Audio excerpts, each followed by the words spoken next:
नमस्कार, मैं हूं सिकंदर कुमार और आप देख रहे हैं टेलीकॉम गुरु न्यूज। आज की यह खबर सिर्फ एक सरकारी स्कूल की खबर नहीं है। आज की यह खबर उन 350 बच्चों की कहानी है जो किताबों में अपना भविष्य तलाश रहे हैं, लेकिन उनका स्कूल खुद अपने भविष्य की तलाश में खड़ा है। आज हम आपको लेकर चलेंगे हंटरगंज प्रखंड के कोबना पंचायत स्थित राजकीयकृत मध्य विद्यालय कोबना में। एक ऐसा विद्यालय जहाँ बच्चों की सुरक्षा के लिए CCTV कैमरे लगाए गए हैं, जहाँ विद्यालय प्रबंधन सुरक्षा को लेकर गंभीर दिखाई देता है, जहाँ शिक्षक हैं, जहाँ बच्चे हैं, जहाँ पढ़ने के लिए लक है और जहाँ के बच्चे पढ़ लिख कर अलग अलग क्षेत्रों में अच्छे पदों तक भी पहुँचे हैं। लेकिन विडंबना देखिए, जिस विद्यालय में बच्चों की गतिविधियाँ कैमरे में रिकॉर्ड हो रही है, उसी विद्यालय की जर्जर छत पर किसकी नज़र है। जिस स्कूल में सुरक्षा की निगरानी के लिए कैमरा लगा है, उस स्कूल की दरकती दीवारों और बाहरी निकली सरिया की निगरानी कौन करेगा। इस विद्यालय में करीब 350 बच्चे पढ़ते हैं। वहाँ कक्षा 8 तक की पढ़ाई के लिए महज 5 कमरे, और जब कमरे कम पड़ गए तो बच्चों को क्या मिला? बरामदा, दरी और पढ़ाई के बीच लगातार भटकता हुआ ध्यान। यह तस्वीर आपको परेशान करेगी, यह सवाल आपको सोचने पर मजबूर करेगा और शायद यह सवाल उस सिस्टम तक भी पहुँचे, आखिर बच्चों के भविष्य की कीमत पर कब तक समझौता होगा। कैमरा जैसे ही विद्यालय के भवन पर जाता है, एक तस्वीर सामने आती है। दीवारें बदरंग है, फर्श कई जगह टूटी हुई है, दीवार में सीपेज के निशान है, छत में दरारें दिखाई देती है और कुछ जगह पर छत में लगी सरिया तक बाहर दिखाई दे रही है। आप जरा सोचिए, हर दिन इस भवन में करीब 350 बच्चे आते हैं।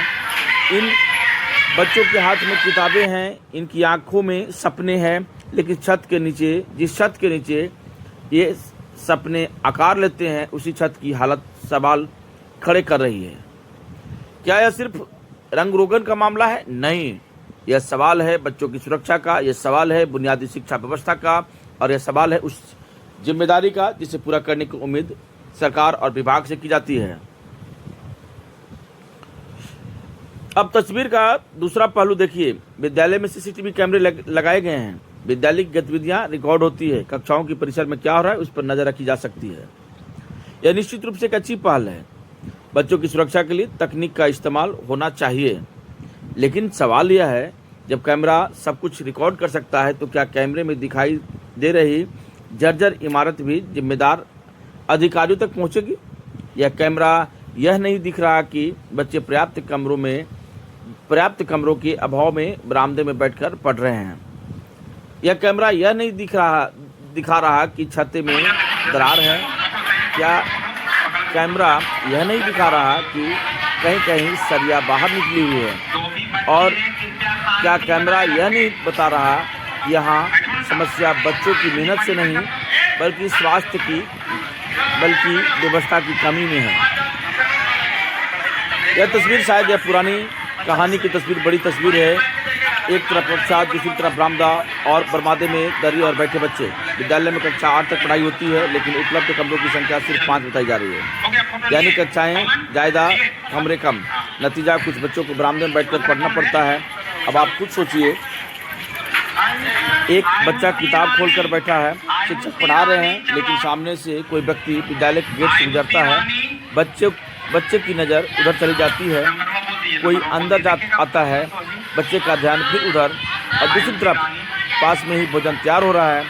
रसोई से आने वाली आवाज़ें, आसपास की गतिविधियाँ और लगातार बदलता वातावरण, इन सब के बीच शिक्षक बच्चों को पढ़ाने की कोशिश कर रहे हैं, लेकिन क्या यह अर्थ पढ़ाई का माहौल है? सवालों की सीधी चोट मैं यहाँ किसी पर आरोप नहीं लगा रहा हूँ, मैं सिर्फ सवाल पूछ रहा हूँ, क्योंकि सवाल पूछना हमारा अधिकार है और सवालों का जवाब मांगना पत्रकारिता की जिम्मेदारी। सवाल नंबर 1, अगर विद्यालय में करीब 350 बच्चे हैं तो क्या उनके लिए पर्याप्त कक्षाएं होनी चाहिए या नहीं? सवाल नंबर 2, अगर विद्यालय भवन में दरारें हैं, सीपेज हैं, फर्श टूटी है और छत की सरिया दिखाई दे रही है, तो इसकी मरम्मत के लिए आखिर किसका इंतजार है? सवाल नंबर 3, अगर विद्यालय प्रबंधन की ओर से विभाग को पत्र भेजा गया है तो उस पत्र के बाद क्या कार्रवाई हुई? सवाल नंबर 4, क्या किसी अधिकारी ने विद्यालय का स्थल निरीक्षण किया? अगर किया तो रिपोर्ट में क्या सामने आया, और अगर नहीं किया तो क्यों नहीं किया? सवाल नंबर 5, बच्चों की सुरक्षा के लिए सीसीटीवी लगाया गया है, तो जर्जर भवन की सुरक्षा की जिम्मेदारी किसकी है? और सबसे बड़ा सवाल, क्या हम बच्चों से यह उम्मीद कर सकते हैं कि वे बेहतर भविष्य बनाएं जब उन्हें बेहतर वर्तमान देने में हम पीछे रह जाएं? विद्यालय की एक और तस्वीर सामने आती है। बच्चों के लिए भोजन तैयार करने में लकड़ी का इस्तेमाल किया जा रहा है। लकड़ी जलती है, धुआं निकलता है, और यही धुआं धीरे धीरे विद्यालय की दीवारों को काला कर रहा है। यहाँ सवाल रसोइयों पर नहीं है, वे भी अपना काम कर रही हैं। सवाल उस व्यवस्था का है जिसमें बच्चों को भी भोजन भी मिलना चाहिए और विद्यालय का वातावरण भी सुरक्षित और स्वच्छ रहना चाहिए। अगर गैस की उपलब्धता या उसकी लागत के कारण लकड़ी पर निर्भरता बढ़ी है, तो क्या इसकी कोई अस्थायी समाधान नहीं होना चाहिए?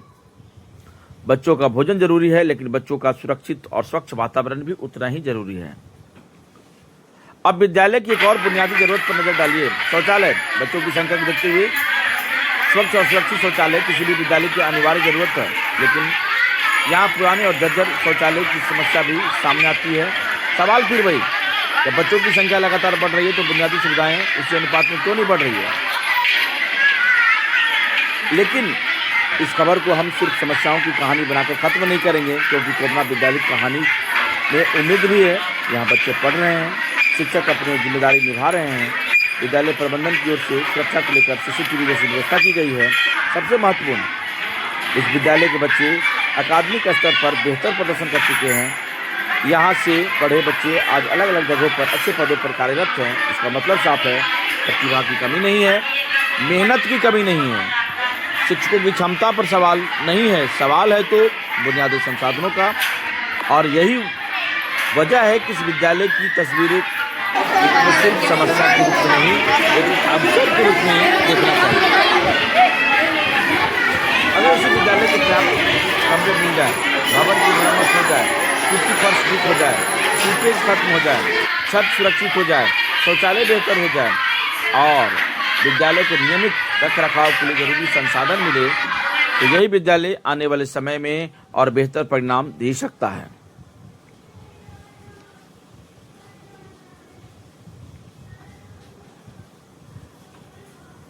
आइए इन बच्चों को देखिए, किसी के हाथ में किताब है, कोई कॉपी पर कुछ लिख रहा है, कोई शिक्षक की बात ध्यान से सुन रहा है। इन बच्चों को शायद यह नहीं पता कि उसके स्कूल की छत में कितनी दरार है। उन्हें शायद यह भी नहीं पता कि उनके स्कूल के लिए विभाग को कितने पत्र भेजे गए हैं। उन्हें सिर्फ इतना पता है, उन्हें पढ़ना है, उन्हें आगे बढ़ना है, उन्हें अपने माता पिता का सपना पूरा करना है। और यही बच्चे कल डॉक्टर बनेंगे, इंजीनियर बनेंगे, शिक्षक बनेंगे, अधिकारी बनेंगे, व्यवसायी बनेंगे, देश और समाज के निर्माण में अपनी अहम भूमिका को निर्वहन करेंगे। लेकिन आज उन्हें बस इतना चाहिए, एक सुरक्षित कमरा, एक ठीक छत, एक साफ फर्श और पढ़ने के लिए शांत वातावरण। क्या यह मांग बहुत बड़ी है? सरकारी योजनाएं बनती हैं, बजट बनते हैं, शिक्षा के लिए योजनाएं बनती हैं, शिक्षा के लिए योजनाएं आती हैं, स्कूलों को बेहतर बताने की बात होती है, डिजिटल शिक्षा की बात होती है, स्मार्ट क्लास की बात होती है, सुरक्षा की बात होती है, और सब बात होना भी चाहिए। लेकिन इन तमाम बड़ी योजनाओं के बीच अगर एक बच्चा बरामदे में दरी पर बैठकर पढ़ रहा है, तो हमें रुक कर यह देखना होगा कि आखिर जमीनी स्तर पर कमी कहाँ है। क्योंकि बड़ी योजनाओं की असली सफलता बड़े बड़े दावों से नहीं, बल्कि स्कूल की छोटी छोटी तस्वीरों से तय होती है। जहाँ बच्चा सुरक्षित है, जहाँ शिक्षक को पर्याप्त कमरा मिला है, जहाँ छत मजबूत है, जहाँ फर्श टूटी नहीं है, जहाँ शौचालय जर्जर नहीं है, और जहाँ बच्चे बिना किसी व्यवधान के पढ़ सकते हैं, यही वास्तव में बेहतर सरकारी विद्यालय हैं। राजकीयकृत मध्य विद्यालय कोबना की तस्वीर हमने इसलिए दिखाई, किसी व्यक्ति को कटघरे में खड़ा करने के लिए नहीं, बल्कि उस व्यवस्था का ध्यान इस ओर खींचने के लिए यहाँ सुधार की जरूरत है। क्योंकि बच्चे किसी सरकार के नहीं होते, बच्चे किसी दल के नहीं होते, बच्चे किसी अधिकारी के नहीं होते, बच्चे हम सब के होते हैं। उनका भविष्य हम सबकी जिम्मेदारी है। आज कोबना के बच्चे बरामदे में बैठकर पढ़ रहे हैं, कल वे बड़े होकर हमसे पूछ सकते हैं, जब हमारी छत में दरार थी तब आपने आवाज़ क्यों नहीं उठाई? जी सर, बताइए क्या प्रॉब्लम है यहाँ पर? मैं दीपक कुमार सिंह, प्रभारी प्रधानाध्यापक, राजकीय मध्य विद्यालय कोबना।